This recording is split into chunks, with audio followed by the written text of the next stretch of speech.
বাংলাদেশ জাতীয়তাবাদী দলকে ত্রয়োদশ জাতীয় সংসদ নির্বাচনে ভূমিধস বিজয়ের পর শনিবার বিকেলে রাজধানীর হোটেল ইন্টারকন্টিনেন্টালে সংবাদ সম্মেলনের আয়োজন করে বাংলাদেশ জাতীয়তাবাদী দল বিএনপি। অনুষ্ঠানে প্রধান অতিথি হিসেবে উপস্থিত ছিলেন দলটির চেয়ারম্যান তারেক রহমান। প্রিয় দেশবাসী, আসসালামু আলাইকুম। প্রধান অতিথির বক্তব্যে বিএনপি চেয়ারম্যান বলেন, কোনো অপশক্তি যেন ফ্যাসিবাদ কায়েম করতে না পারে সেজন্য আমরা ঐক্যবদ্ধ থাকব। এছাড়া সরকার ও বিরোধী দলের অবদানে দেশে গণতন্ত্র প্রতিষ্ঠা হবে বলেও জানান তিনি।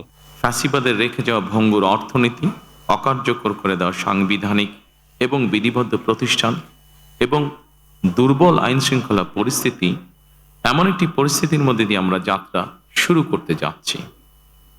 আপনাদের স্বতঃস্ফূর্ত অংশগ্রহণের 1.5 দশকেরও বেশি সময় পর দেশে পুনরায় জনগণের সরাসরি ভোটে জনগণের কাছে জবাবদিহিমূলক সংসদ এবং সরকার প্রতিষ্ঠিত হতে যাচ্ছে।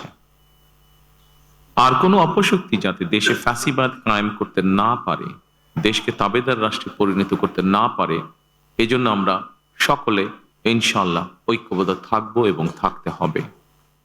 নিরপেক্ষ নির্বাচন উপহার দেয়ায় অন্তর্বর্তী সরকারকে ধন্যবাদ জানিয়ে বিএনপি চেয়ারম্যান বলেন, নোট অব ডিসেন্ট সহ জুলাই সনদে স্বাক্ষর করা হয়েছে। জুলাই সনদের প্রতিটি অঙ্গীকার তা দল বাস্তবায়ন করবে বলেও জানান তিনি।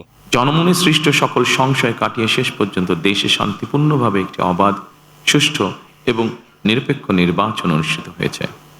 এজন্য অন্তর্বর্তীকালীন সরকার এবং নির্বাচন কমিশনকে বিশেষ ধন্যবাদ জানাই।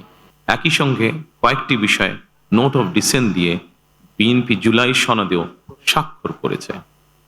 আমরা জনগণের কাছে প্রতিশ্রুতিবদ্ধ, প্রত্যাশিত প্রতিটি অঙ্গীকার পর্যায়ক্রমিকভাবে বাস্তবায়ন করব ইনশাআল্লাহ।